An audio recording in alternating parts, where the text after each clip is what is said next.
कुछ तो हुआ है मेरे इस दिल को, कुछ तो पैरों में बंधन है, पायल ने मचाया शोर, सब दरवाजे कर लो। পায়েলের সুরে মেতে উঠেছিল চারদিক। মুখে মায়াময় হাসি, চোখে ভালোবাসা আর স্বভাবে সরলতা, এমনই ছিলেন সেই নায়িকা। कभी बताया नहीं तुम डांस किया करती थी। इसमें बताने की क्या बात है, और वैसे भी मैं डांस किया। যিনি নিজের প্রথম ছবিতেই লক্ষ লক্ষ দর্শকের মন জয় করে নিয়েছিলেন।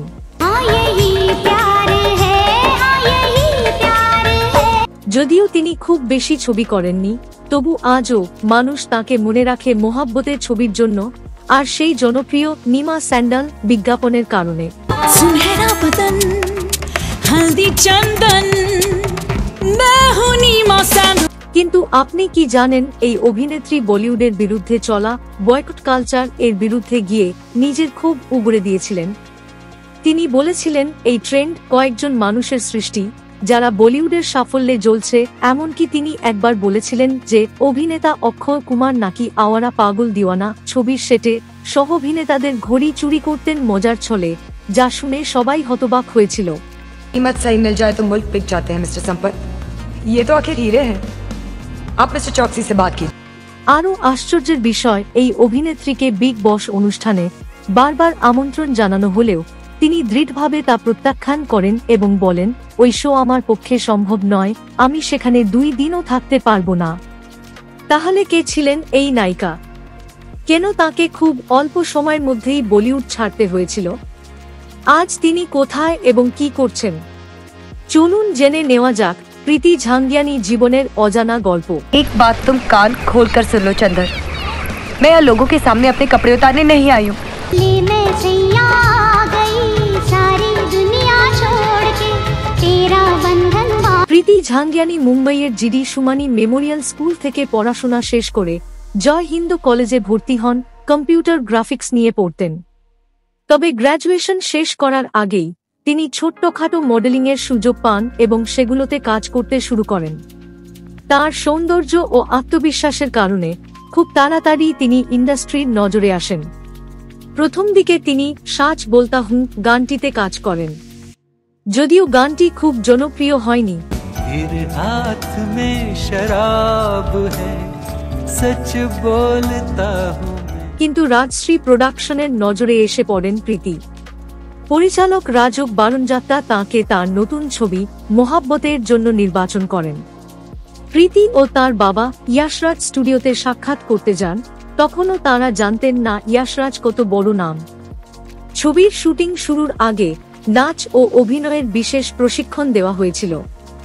মোহাব্বতের ছবিতে প্রীতি একজন ক্লাসিক্যাল নৃত্যশিল্পীর চরিত্রে অভিনয় করেন, তাই তাকে অনেক পরিশ্রম করতে হয়েছিল। ছবিটি মুক্তি পায় এবং সুপারহিট হয়।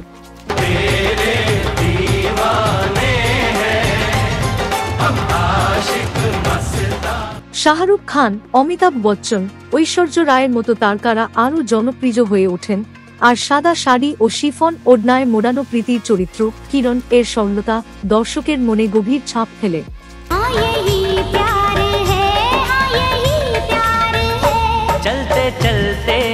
তার মিষ্টি ও নিষ্পাপ চেহারার জন্য গোটা দেশ জুড়ে যুবকেরা তাকে ভালোবেসে ফেলেছিল। মোহাব্বতের পর দূরদর্শন সহ বিভিন্ন চ্যানেলে প্রীতিকে সাক্ষাৎকারের জন্য ডাকা হয়েছিল।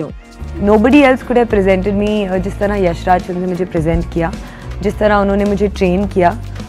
প্রচুর সিনেমার প্রস্তাবও পান তিনি, কিন্তু ঠিক তখনই তিনি গুরুতর অসুস্থ হয়ে পড়েন। এটাই তার ক্যারিয়ারের সবচেয়ে বড় ধাক্কা ছিল। খবর অনুযায়ী মোহাব্বতের পর তিনি 10টিরও বেশি ছবি সাইন করেছিলেন, কিন্তু অসুস্থতার কারণে প্রায় সবই হাতছাড়া হয়ে যায়। কিছু ছবি ইয়াশরাজ ফিল্মসের সঙ্গে থাকা কন্ট্রাক্টের জন্য করতে পারেননি। সুস্থ হয়ে ওঠার পরও ফিল্ম ইন্ডাস্ট্রিতে ফিরে আসা তার পক্ষে কঠিন হয়ে পড়ে, কারণ তার কোনো ফিল্মি ব্যাকগ্রাউন্ড ছিল না, কেউ গাইড করারও ছিল না। অসুস্থ অবস্থায় নেওয়া উচ্চমাত্রার ওষুধের কারণে তার চেহারায় পরিবর্তন আসে, ওজন কমে যায়। এর প্রভাব পড়ে তার ইমেজের ওপর। যদিও 2001 সালে তার 2টি তেলুগু ছবি মুক্তি পেয়েছিল, কিন্তু তেমন সাফল্য মেলেনি। পরে 2002 সালে না তুম জানো না হাম ছবিতে স্পেশাল অ্যাপিয়ারেন্স করেন। এরপর আওয়ারা পাগল দিওয়ানা ছবিতে ছোট্ট একটি চরিত্রে অভিনয় করেন। সেই বছরই ও তেরা কিয়া কেহনা এবং অনর্থ ছবিতেও তাকে দেখা যায়।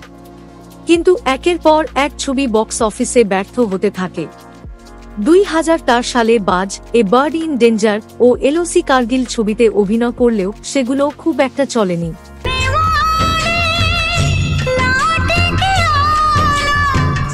এরপর 2006 সালে চাঁদ কে পার চলো ছবিতে অভিনয় করেন, যেটি থেকে তার অনেক আশা ছিল, কিন্তু সেটিও ফ্লপ হয়। रुख से नकाब तो हटाना, माशाल्लाह तुम बहुत खूबसूरत हो। এরপর তিনি এটওয়ার্ক ও দেখো ইয়ে হ্যায় মুম্বাই রিয়েল লাইফ ছবিতেও অভিনয় করেন। पर जाते हो ना तो सारा दिन चिंता रहती है, नजरें दरवाजे पर रहती हैं और কিন্তু সেগুলোর ফলও ভালো হয়নি।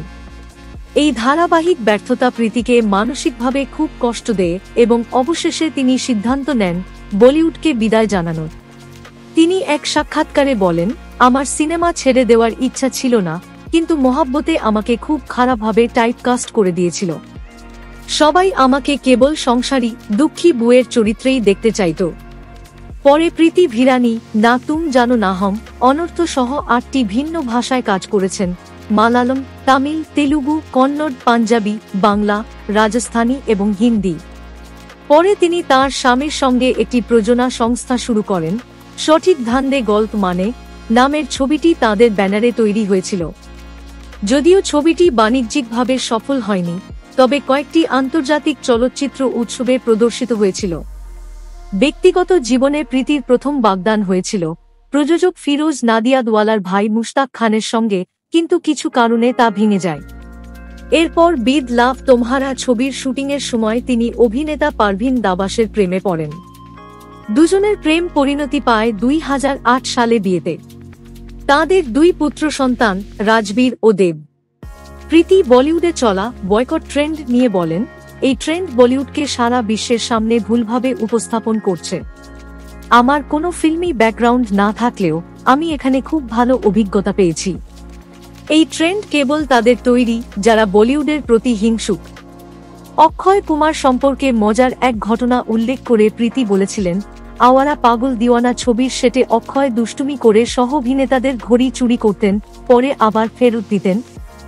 বিগ বস সম্পর্কেও তিনি বলেন, আমাকে বহুবার অফার দেওয়া হয়েছে, কিন্তু আমি জানি আমি ওই বাড়িতে 2 দিনও থাকতে পারবো না, ওটা আমার পক্ষে নয়। বর্তমানে প্রীতি ঝাঙ্গিয়ানি অভিনয় থেকে কিছুটা দূরে থাকলেও সোশ্যাল মিডিয়ায় বেশ সক্রিয়। তিনি মুম্বাইয়ের বান্দ্রায় স্বামী ও সন্তানদের নিয়ে বসবাস করছেন। কিছুদিন আগে তিনি লখনউয়ে রাজনৈতিক পটভূমিতে নির্মিত মেয়র মহাপৌর নামের ছবিতে অভিনয় করেছেন এবং পফস নামের একটি ওয়েব সিরিজেও তাঁকে দেখা গেছে। পাইলের সুরে মেতে উঠেছিল চারদিক, আর সেই সুরেই যেন আজও অনুরণিত হয় প্রীতি ঝাঙ্গিয়ানির নাম, বলিউডের এক মিষ্টি, সরল ও অবিস্মরণীয় মুখ। প্রীতির কোন সিনেমাটা আপনার ভালো লাগে অবশ্যই কমেন্ট করে জানাবেন। এতক্ষণ চ্যানেলে থাকার জন্য ধন্যবাদ। पैरों में बंधन है, आयल ने मचाया शोर।